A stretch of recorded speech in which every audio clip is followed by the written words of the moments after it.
歡迎收睇新一輯嘅一周花生點評，我係老詹。影片嘅上架日期係2026年5月12號。一周花生點評就為大家點評過去一個星期科技界嘅有趣新聞事。今次嘅內容係講下啲中美嘅角力啊，同埋微軟同 Apple 嘅消息。唔知大家準備好包花生未呢？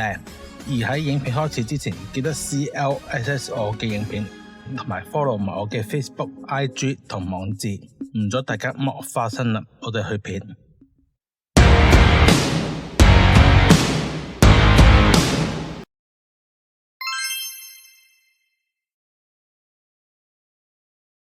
而今集嘅內容開始啦，一開波咧就同大家講下阿老王咧就撐老美，點撐法咧？就係話 NVIDIA 要維持老美嘅 AI 算力優勢啊，究竟係啲咩呢？阿老王就係NVIDIA CEO 黃仁勳喺2026 Milken Institute 全球峰會上面就表示呢，為咗維持美國喺 AI 領域嘅領先地位呢，中國就唔會獲得 NVIDIA 最頂尖嘅 AI 晶片。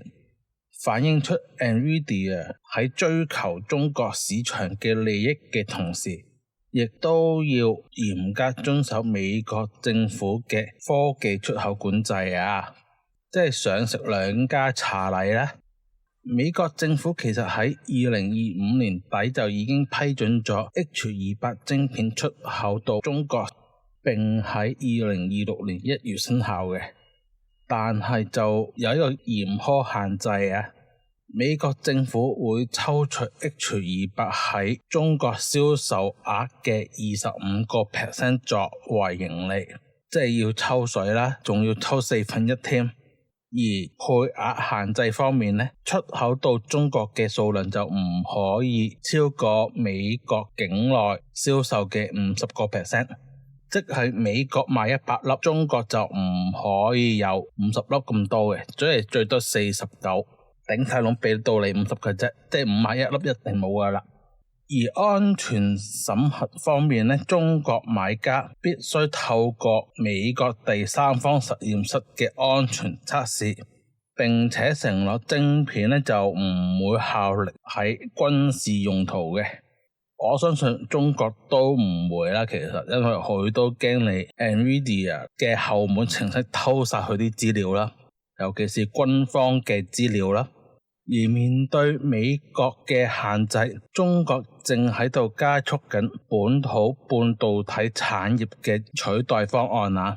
華為方面呢，就喺2026年3月呢，就發佈咗一隻 X350 晶片，據稱性能比 NVIDIA 專為中國設計嘅 H20 呢就勁3倍嘅。自主製程呢，中國第2大晶片廠華虹就正準備喺上海量產7納米製程嘅晶片，將會推動 AI 晶片自主化。其實大家對老王又想賺中國錢，又想喺美國攞到利益啊，即係食兩家茶禮，點樣睇呢？都歡迎大家喺下面留言分享下嘅。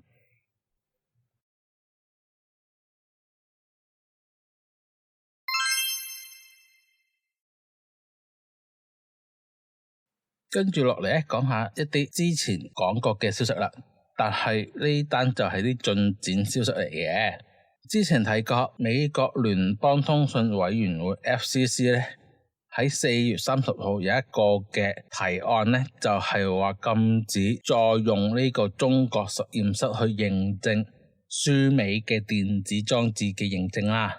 4月3號呢就過咗啦，呢個嘅提案亦都全票通過，就話會取消中國內地及香港所有實驗室為輸美嘅電子裝置進行認證嘅資格。理由呢都係老美嘅慣例啦，就話涉及呢個國家安全風險，就話驚點樣破壞美國啊，就話偷資料性啦。總之呢個嘅國家安全呢就好廣泛嘅，在美國嚟講就今次嘅投票涵括咗126間實驗室，當中7間就喺香港嚟嘅。補充少少一啲資料啊，FCC 全球認可嘅591間實驗室當中，119間係喺中國內地，7間係喺香港嘅。今次4月30號嘅投票呢，就話進一步將呢個禁令擴展啦，就話無論所有權屬於私人嘅或者係西方跨國企業嘅，當然華資更加唔例外啦，都一律取消 FCC 嘅認可資格。FCC 估計目前全球約75% 輸美嘅電子裝置，包括電話、投影機、攝影機等等啦，都係喺中國實驗室度完成測試嘅，對佢哋都有啲影響啊，即係短期內要呢個換實驗室。而今次會議呢， FCC 亦都以3-0嘅票數通過另一個嘅提案，就話禁止 China Mobile、China Telecom 同 China Unicom 喺美國營運數據嘅中心。FCC 其實早前呢已經撤銷咗上述3間公司零售通訊嘅牌照，今次就係進一步針對批發及基礎設施嘅服務啊。唔知大家對老美今次取消呢個嘅認證，呢個嘅中國實驗室嘅認證點樣睇呢？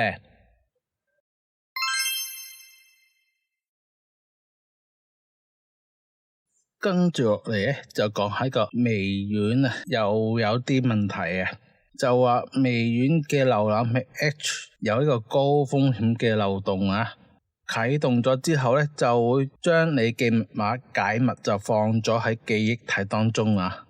根據 Palo Alto Networks 嘅挪威資安研究員表示咧，早前舉行嘅 Bad Breaks of Tech 資訊安全大會中咧，就披露咗微軟嘅 Edge 瀏覽器啟動咗之後就會即時解密用戶嘅密碼管理器入面所有賬號密碼，資料更加以明文嘅方式儲存喺記憶體，即使用戶係未開啟相關嘅網頁，密碼亦都會持續去保存嘅。小小軟就回應呢一個嘅行為係屬於預設嘅設計，就話唔係漏洞嚟嘅，咁即係暗示佢唔會修補啦，係咪先？如果不嘅就一定要修補噶啦。資安研究員測試各種主流嘅 Chromium 嘅核心瀏覽器，就發現咗 Microsoft 嘅 Edge 係唯一一個出現呢個行為嘅瀏覽器啊。相比之下 ，Google 嘅 Chrome 係採用按需要解密嘅機制，僅喺用戶查看密碼或觸發自動填表嘅時候，先至將憑證以明文嘅方式載入記憶體。火狐咧就要求用戶設定主密碼，先至可以解密呢個嘅憑證，確保明文唔會喺未經授權下出現嘅。諷刺嘅係，微軟嘅 Edge 界面顯示密碼前呢，就需要求驗證身份，但係程式背後呢，就已經將你嘅密碼呢就解密擺咗喺記憶體。其實呢個驗證呢，係咪無掩雞籠嚟嘅呢？因為你明文擺咗落個 RAM 嗰度咧，其實就好容易俾黑客咧直接去存取嘅。咁唔知大家有冇用開微軟嘅 Edge 瀏覽器咧？咁就要自己小心啲啦。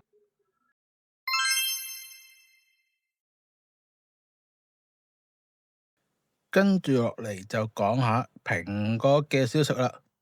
傳聞蘋果將會喺2026年6月8號星期一咧，就會舉行呢個嘅 WWDC 2026啊，到時就會發佈最新嘅 iOS 27啊，唔知大家有冇諗住升級呢？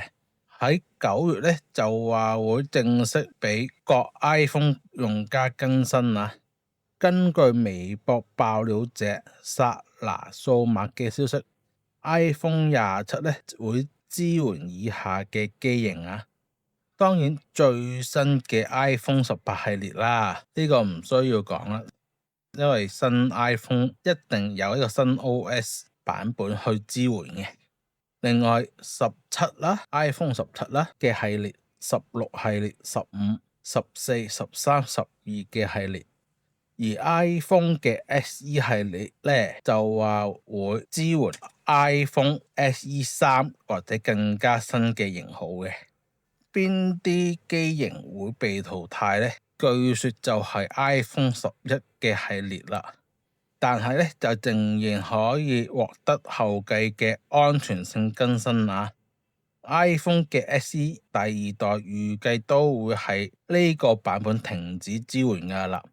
當然機型舊啲嘅 iPhone 咧，例如 iPhone 12到14咧，就話會唔支援 Apple Intelligence， 但係仍然會升級到 iOS 27嘅核心效能同埋安全性提升啊。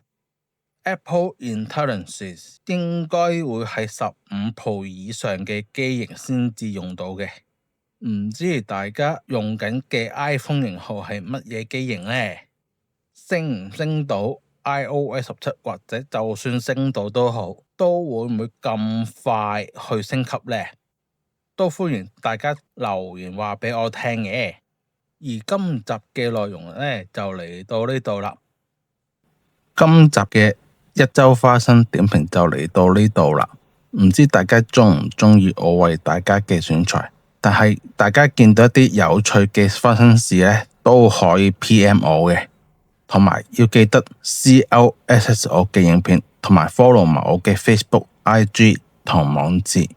最後記得清理埋啲花生碎。我哋下一集再見，拜拜。